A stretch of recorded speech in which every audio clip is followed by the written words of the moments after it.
आज के इस वीडियो में हम लोग क्लास 10 के सोशल साइंस के वीवीआई ऑब्जेक्टिव क्वेश्चंस को देखेंगे। इन क्वेश्चंस को हमने कई सारी गाइड, कई सारे बुक्स को पढ़कर एक जगह पे इकट्ठा किया है। ये टोटल क्वेश्चंस 180 हैं जो कि सोशल साइंस के सभी सब्जेक्ट जिसमें हिस्ट्री, जियोग्राफी, पॉलिटिक्स, नागरिक, सब आपदा प्रबंधन, सब चीज़ का इसमें इकट्ठा है। और ये आपको ज़्यादा क्वेश्चन नहीं पढ़ना है, 180 184 क्वेश्चन है जो आज की इस वीडियो में हम 100 कराएंगे और अगले वीडियो में 80 हो जाएगा। ये सभी ऑब्जेक्टिव 2024 के लिए वीवीआई है और ये हमारे कोचिंग में टेस्ट हो चुका है। तो इसका आज आंसर और इसमें आप बताइएगा कि आपके कितने सही हो रहे हैं, पूरा इसको देखिएगा, ठीक है। आगे पहला क्वेश्चन इसमें है कि वियना कांग्रेस कब हुआ था। तो वियना कांग्रेस 1815 ईस्वी में हुआ था। इसमें क्वेश्चन आपसे पूछेगा कि वियना कांग्रेस कब हुआ था, तो 1815 ईस्वी में। थोड़ा सा रुक जाइएगा।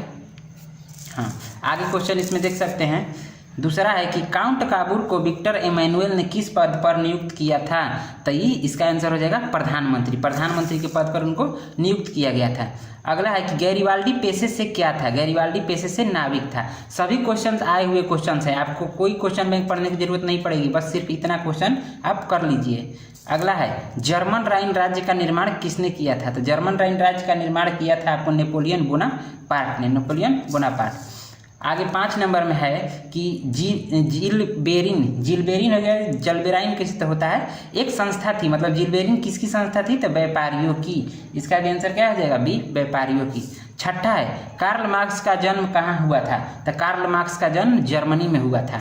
कार्ल मार्क्स का जन्म जर्मनी में हुआ था। आगे है बोल्शेविक क्रांति कब हुई। बोल्शेविक क्रांति कब हुई थी, तो नवंबर 1917 में ही हुई थी। आगे साम्यवादी शासन का पहला प्रयोग कहाँ हुआ। साम्यवादी शासन का पहला प्रयोग रूस में हुआ था। ये सभी क्वेश्चन आए हुए क्वेश्चन है। अभी हिस्ट्री के हैं, हिस्ट्री की इसमें कम ही क्वेश्चन है। आगे आपको जियोग्राफी और पॉलिटी और नागरिक के क्वेश्चन देखने को मिलेंगे जो कि काफ़ी महत्वपूर्ण है। आगे 9 नंबर देखिए कि लाल सेना का गठन किसने किया था।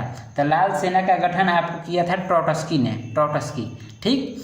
आगे 10 नंबर हिंद चीन में कोलोन किन्हें कहा जाता था।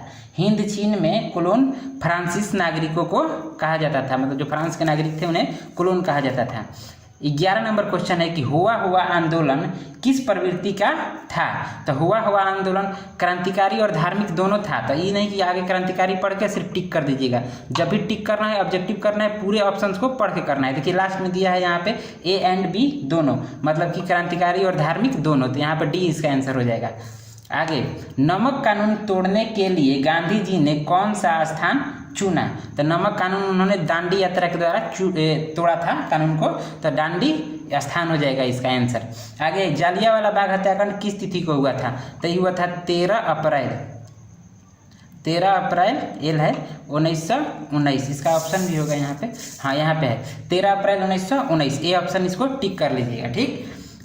और आगे क्वेश्चन है 14 नंबर में कि वल्लभ भाई पटेल को सरदार की उपाधि किस किसान आंदोलन के दौरान दी गई।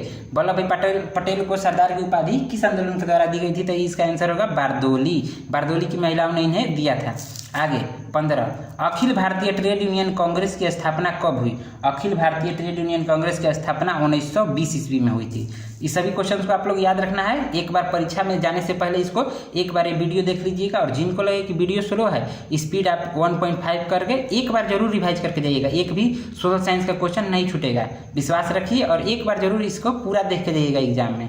अगला है औद्योगिक क्रांति सर्वप्रथम किस देश में हुई। औद्योगिक क्रांति सर्वप्रथम किस देश में हुई थी। तो इसका आंसर हो जाएगा इंग्लैंड में ये हुआ था। 17 आगे देखिए 18 क्वेश्चन में है कि एशिया और यूरोप के बीच कौन प्राचीन स्थल व्यापारिक मार्ग था। इनमें से कौन व्यापारिक मार्ग था प्राचीन काल में। तो रेशम मार्ग वीवीआई क्वेश्चन याद रखिएगा। 19 नंबर है कि विश्व व्यापार संगठन का मुख्यालय कहाँ है। विश्व व्यापार संगठन का मुख्यालय आपको मिल जाएगा जनेवा। कहाँ गया, विश्व व्यापार संगठन जनेवा। 20वां क्वेश्चन है आपको ब्रेटन वुड्स सम्मेलन किस वर्ष हुआ। ब्रेटन वुड्स सम्मेलन किस वर्ष हुआ। तो ये आपको हुआ था 1944। ब्रेटन वुड्स सम्मेलन 1944। 21 नंबर देख लीजिए कि विश्व में सर्वप्रथम मुद्रण की शुरुआत कहाँ हुई। विश्व में सर्वप्रथम मुद्रण की शुरुआत आपको हुई थी चीन में। कहाँ पे, चीन में। 22 में है कि गुटेनबर्ग का जन्म, गुटेनबर्ग का यहाँ पे 22 में गुटेनबर्ग का जन्म किस देश में हुआ था। गुटेनबर्ग का जन्म आपको हुआ था जर्मनी में। 23 नंबर में क्वेश्चन में है कि गुटेनबर्ग ने सर्वप्रथम किस पुस्तक की छपाई की? तो गुटेनबर्ग ने बाइबिल की छपाई की थी। ठीक, आगे देखिए 24 नंबर क्वेश्चन कि बांग्लादेश कब स्वतंत्र हुआ? तो बांग्लादेश 1971 1971 में आज़ाद हो गया था। 15 नंबर क्वेश्चन है कि 15 नहीं, माफ कीजिएगा, 25 नंबर क्वेश्चन कि 15वीं लोकसभा में महिलाओं की कितनी भागीदारी थी? तो 15वीं लोकसभा में महिलाओं की भागीदारी 10.86 थी। ठीक, 26 नंबर क्वेश्चन है कि भारत में कहाँ महिलाओं के लिए आरक्षण की व्यवस्था है? अब जो ये सब क्वेश्चन है ना, ये सब हिस्ट्री से अलग है। ठीक, इसका ऑप्शन आगे है। क्वेश्चन एक बार फिर देख लीजिए कि भारत में कहाँ महिलाओं के लिए आरक्षण की व्यवस्था है? इसका ऑप्शन यहाँ पे होगा आरक्षण की व्यवस्था है। तो इसमें आप यहाँ पर करिएगा कि पंचायती राज संस्थाएं, मतलब पंचायतों में महिलाओं के लिए आरक्षण दिया गया है, तो पंचायती राज संस्थाएं हो जाएगी। अगला 27 नंबर आपको क्वेश्चन है, 27 में है आपको कि अंतर्राष्ट्रीय महिला दिवस किस तिथि को मनाया जाता है? अंतर्राष्ट्रीय महिला दिवस किस तिथि को मनाया जाता है? तो इसको तो एकदम याद ही रखिएगा, 8 मार्च अंतर्राष्ट्रीय महिला दिवस। आगे चलते हैं 28 नंबर में। 28 नंबर क्वेश्चन है कि निम्नलिखित व्यक्तियों में कौन लोकतंत्र में रंग भेद के विरोधी नहीं थे? ध्यान से पढ़ना है, नहीं थे पूछ रहा है। इसका आंसर हो जाएगा जेड गुड, ये विरोधी नहीं थे। आगे, इंडिका पुस्तक के लेखक कौन है? इंडिका पुस्तक के लेखक मेगास्थनीज। इंडिका पुस्तक के लेखक मेगास्थनीज हैं। इंडिका पुस्तक के लेखक मेगास्थनीज। 30 नंबर क्वेश्चन है कि संघ सरकार का उदाहरण है। संघ सरकार का उदाहरण क्या है? 30 नंबर में है, तो इसका आपको आंसर हो जाएगा संघ सरकार का उदाहरण इसमें से कौन है? तो अमेरिका में संघ सरकार चलती है। ठीक, 31 में देखिए, 31 निम्नलिखित में से कौन केंद्र शासित प्रदेश है? 31 में है कि निम्नलिखित में से कौन केंद्र शासित प्रदेश है? तो इसका आंसर हो जाएगा चंडीगढ़। इसका आंसर चंडीगढ़। 32 नंबर क्वेश्चन है कि भारत में किस प्रकार की शासन प्रणाली है? 32 में है कि भारत में किस प्रकार की शासन प्रणाली है? तो भारत में संघीय और संसदीय दोनों हो जाएगा, संघीय और संसदीय, यानी कि ऑप्शन नंबर बी में हो जाएगा। आपको ये सभी क्वेश्चंस को याद करके ही एग्जाम में जाना है, क्योंकि ये सभी आएंगे। 33 में देखिए, पंचायती राज्य व्यवस्था सर्वप्रथम किस राज्य में लागू किया गया? तो ये हो जाएगा राजस्थान। पंचायती राज्य व्यवस्था, इसका आंसर गाइड में गलत दिया है, तो इसीलिए हम आपको यहाँ पे करा रहे हैं। बहुत से गाइड में मिस प्रिंट होते हैं, तो यहाँ पे आप सही देख सकते हैं कि पंचायती राज्य व्यवस्था सर्वप्रथम किस राज्य में लागू हुआ था? तो राजस्थान में हो जाएगा। अगला देखिए, ग्राम कचहरी का प्रधान कौन होता है? ग्राम कचहरी का प्रधान सरपंच को बोला जाता है। ध्यान से ये सब कीजिएगा, कोई मुखिया मार देता है, कभी कभी ऑप्शन में रहता है, तो वो नहीं होगा, क्या होगा? सरपंच। ग्राम कचहरी का प्रधान कौन होता है? तो सरपंच। आगे 35 नंबर क्वेश्चन में देखिएगा कि ग्राम पंचायत का कार्यकाल कितने वर्ष का होता है? तो ये हो जाएगा आपको 5 वर्ष। ग्राम पंचायत का कार्यकाल 5 वर्ष का होता है। भारत में मतदाता होने की न्यूनतम आयु क्या है? मतलब वोट देने की न्यूनतम आयु क्या है? तो इसमें आपको हो जाएगा 18 वर्ष। कहाँ है ये वाला? 18 वर्ष। 37 क्वेश्चन में देखिए कि 37 में है कि भारतीय संविधान की 8वीं अनुसूची में कितनी भाषाओं के स्थान दिए गए हैं? मतलब 8वीं अनुसूची में कितनी भाषाएं हैं? तो 22 भाषा। ठीक, आगे देखिए, भारत में पहला नगर निगम कहाँ बना? मतलब कि भारत में जैसे अभी सासाराम नगर निगम हो गया है, तो भारत में सबसे पहले नगर निगम कहाँ बनाया गया था? तो चेन्नई। इसका आंसर हो जाएगा चेन्नई में। ठीक, 39 देखिए, भारत में राष्ट्रीय स्तर पर पंचायती राज्य की स्थापना कब हुई? मतलब कि भारत में राष्ट्रीय स्तर पर पंचायती राज्य की स्थापना कब हुई थी? मतलब पंचायत का लागू कब किया गया था? तो 1959 1959। बिहार में पंचायती राज्य का स्वरूप कैसा है? मतलब बिहार में पंचायती राज्य का स्वरूप कैसा है? तो त्रिस्तरीय। इसको देखिएगा, अगला पेज का था वो, त्रिस्तरीय। आगे है 41 में, आधुनिक युग में प्रत्यक्ष लोकतंत्र कहाँ है? मतलब कि इस प्रेजेंट टाइम में प्रत्यक्ष लोकतंत्र कहाँ है? तो स्विट्जरलैंड में प्रत्यक्ष लोकतंत्र है, भारत में अप्रत्यक्ष लोकतंत्र है। ये VVI क्वेश्चन है, इसको याद रखिएगा। भारत में अप्रत्यक्ष, स्विट्जरलैंड में प्रत्यक्ष लोकतंत्र है। आगे है 42 नंबर क्वेश्चन कि पंचायत समिति का प्रधान कौन होता है? तो ये प्रमुख को बोला जाता है। प्रमुख को पंचायत समिति का प्रधान बोला जाता है। ये थे 42 क्वेश्चन। आगे देखिए यहाँ से 43वां क्वेश्चन। ठीक, 43 में है कि ग्राम पंचायत का सचिव कौन होता है? ग्राम पंचायत का सचिव कौन होता है? तो पंचायत सचिव। पंचायत सचिव को ही ग्राम पंचायत का सचिव बोल दिया जाता है। ठीक, यहाँ पे 42 क्वेश्चन है आपके सामने, 42 नहीं 44। सूचना का अधिकार संबंधी कानून कब बना? सूचना अधिकार संबंधी कानून 2005 में बना था। ठीक, आगे आपको मिल जाएगा 45 क्वेश्चन।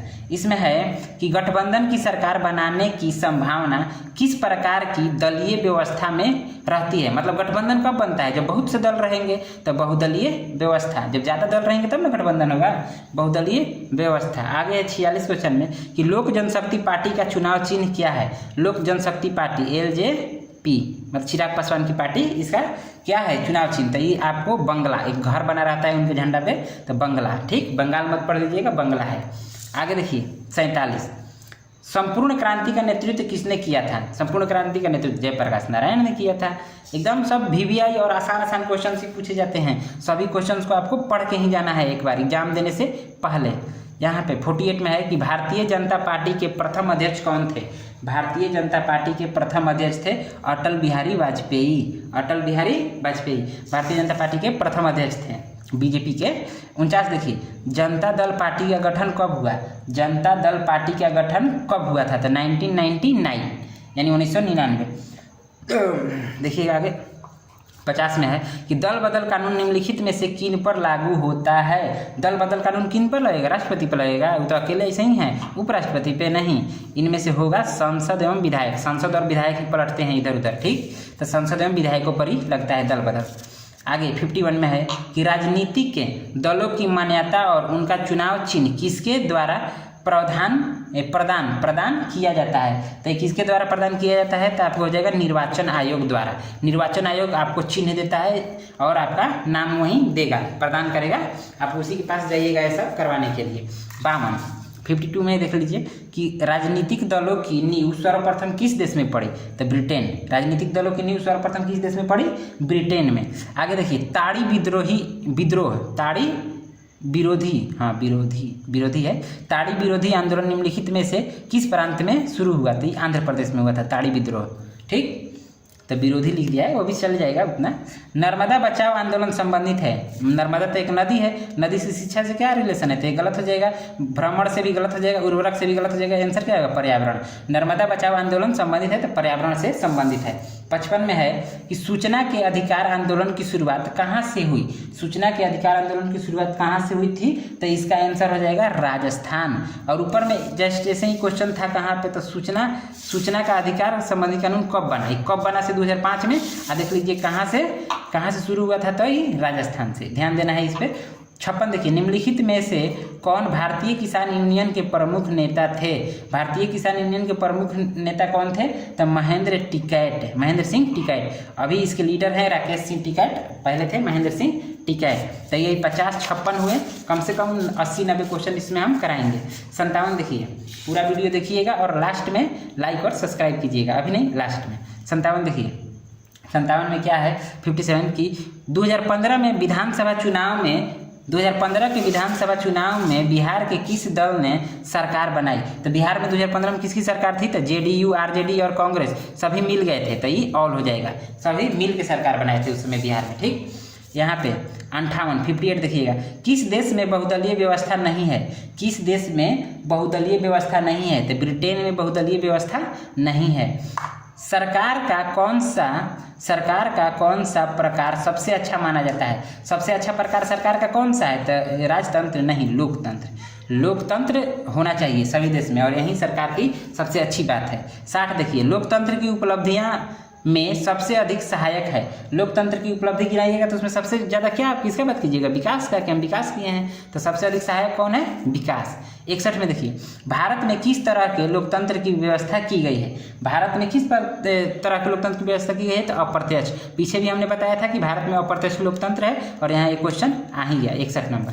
62 आगे देखिएगा 62 में कि 62 किसने कहा था लोकतंत्र जनता का, जनता द्वारा जनता के लिए शासन है। किसने कहा था ये, तो ये कहा था आपको अब्राहम लिंकन ने, अब्राहम लिंकन। 63 नंबर क्वेश्चन है कि क्षेत्रवाद की भावना का एक कुपरिणाम है। क्षेत्रवाद की भावना अगर किसी में रहेगी तो वो क्या करेगा, अलगाववादी हो जाएगा, यानी अलगाववाद इसका आंसर हो जाएगा। एक सेकेंड, नोटिफिकेशन, हाँ आगे देखिए 63 था, 64 देखिए, निम्न में से किसे पिछड़ा राज्य कहा जाता है। मतलब किस राज्य को पिछड़ा राज्य कहा जाता है, तो हमारे बिहार को, ठीक है, आगे चलिए। निम्नलिखित में से किसको प्राथमिक क्षेत्र भी कहा जाता है? प्राथमिक क्षेत्र क्या है? कृषि क्षेत्र, जमीन से जुड़ा हुआ क्षेत्र है प्राथमिक क्षेत्र, वह हुआ कृषि क्षेत्र। आगे देखिए, भारत में योजना आयोग का गठन कब किया गया था? योजना आयोग का गठन कब किया गया था? तो ये 15 मार्च 1950, 15 मार्च 1950। 67 में है आपको कि भारत की आर्थिक व्यवस्था कैसी है? भारत की आर्थिक व्यवस्था कैसी है? तो भारत की आर्थिक व्यवस्था, इसको एकदम VVI कर लीजिए, कई बार पूछ चुका है, मिश्रित है। कैसी है?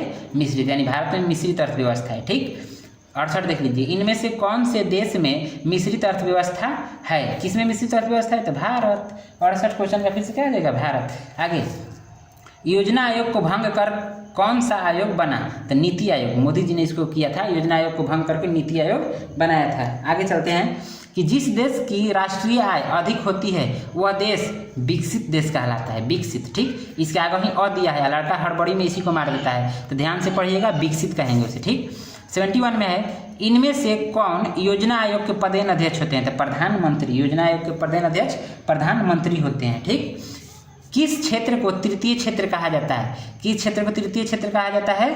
तो सेवा क्षेत्र। देखिए, फर्स्ट कृषि, दूसरा उद्योग और तीसरा सेवा।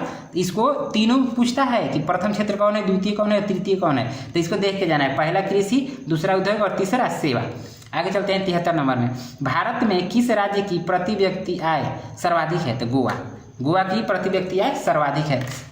74 क्वेश्चन को पढ़ लीजिए, ऑप्शन उधर है कि भारत में वित्तीय वर्ष कहा जाता है? तो 1 अप्रैल से 31 मार्च। इसको भी VVI कर सकते हैं कि भारत में वित्तीय वर्ष कहा जाता है, और इसका यहाँ पे आपको दिख जाएगा ऑप्शन। तो इसमें आप क्या मारिएगा? 1 अप्रैल से 31 मार्च, उल्टा चलता है, उल्टा मत समझ लीजिएगा आप लोग, ध्यान से देखिएगा कि 1 अप्रैल से 31 मार्च तक। 75 में है कि बिहार के किस जिले का प्रति व्यक्ति आय सर्वाधिक है? तो पटना। पटना कहाँ है? पटना का। ठीक, 76 में देखते हैं कि दादा भाई नौरोजी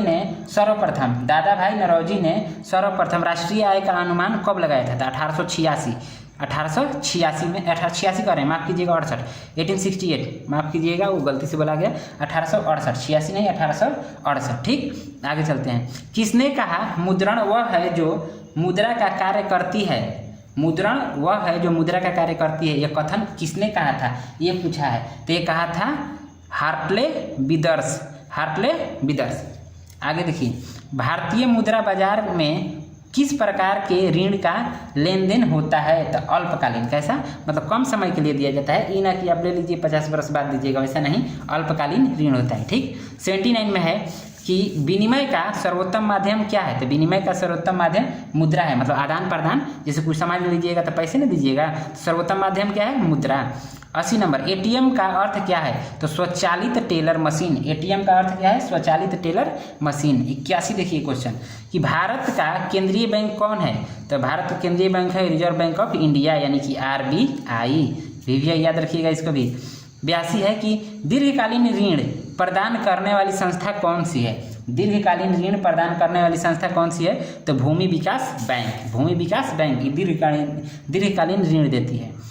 83 नंबर है कि भारतीय रिजर्व बैंक की स्थापना कब हुई? यानी कि RBI की स्थापना 1935। कई बार पूछे जा चुके हैं ये सभी क्वेश्चन, 1935। ये सभी आपको क्वेश्चन बैंक में मिल जाएंगे, तो एक बार पढ़ के जरूर जाना है। आगे देखिए, व्यावसायिक बैंक का राष्ट्रीयकरण कब किया गया? व्यावसायिक बैंक का राष्ट्रीयकरण कब किया गया? तो इसका आंसर आपको हो जाएगा कि 1969। हाँ, यही होना चाहिए, 1969, हाँ यही होगा, 1969। 85 है कि भारत में कितने राष्ट्रीयकृत बैंक हैं? भारत में कितने राष्ट्रीयकृत बैंक हैं? तो 14, इसका आंसर हो जाएगा 14। 86 देखिए, आर्थिक विकास का तीसरा क्षेत्र, हमने बताया था ना कि आएगा ऐसा क्वेश्चन, पहला, दूसरा, तीसरा। तो आर्थिक विकास का तीसरा क्षेत्र किसको कहा जाता है? तो आप इसका आंसर क्या करिएगा? सेवा क्षेत्र। ये अभी पहले भी आया था यहाँ पे, देखिए यहाँ पे है कि किस क्षेत्र को तृतीय क्षेत्र कहा जाता है? तो सेवा क्षेत्र। और यहाँ पर सेम क्वेश्चन है 86 नंबर की, आर्थिक विकास का तीसरा क्षेत्र किसे कहा जाता है? तो सेवा क्षेत्र को।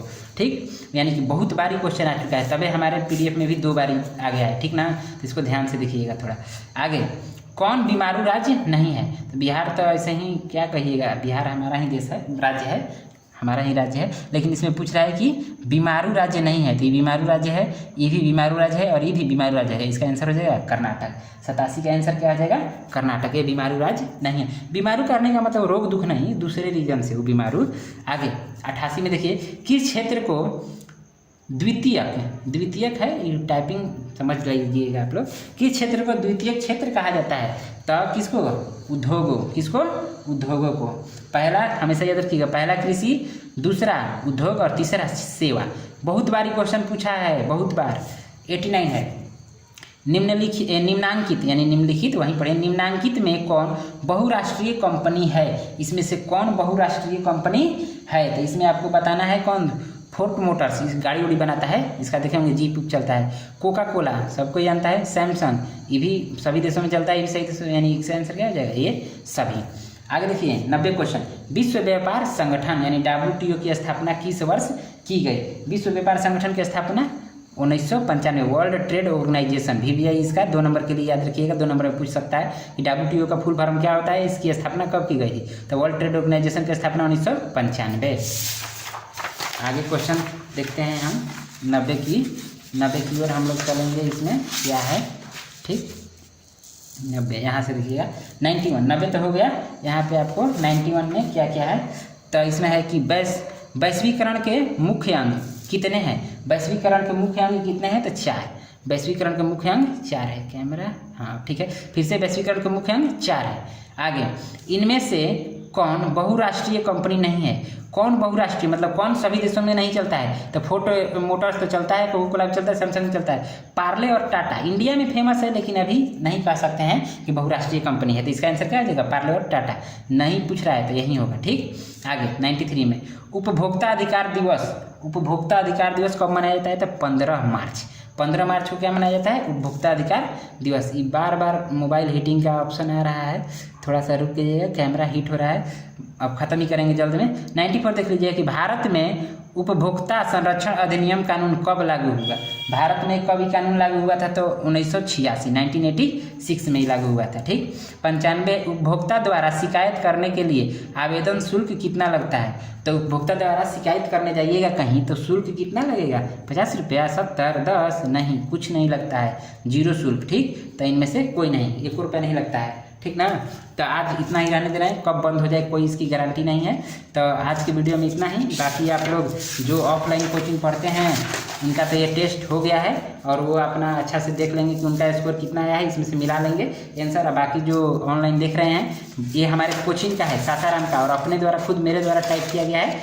जो भी गलती सही टाइप हुआ हो वो इग्नोर कीजिएगा, लेकिन टाइप हम ही किए हैं। और ये क्वेश्चन आपको आते रहेंगे एग्जाम में। 2024 के लिए VBI है, इतना याद रखिएगा कि 2024 में ऐसे क्वेश्चन ही पूछे जाएंगे। और इसको एक बार पढ़ के आप एग्जाम में जाइएगा और फिर आके बताइएगा कि कितना क्वेश्चन इससे लड़ा। आप लोग बहुत देखे होंगे क्वेश्चन, बहुत सेट का मिल जाता है, लेकिन यहाँ देखिए सिर्फ कितना क्वेश्चन है? 184।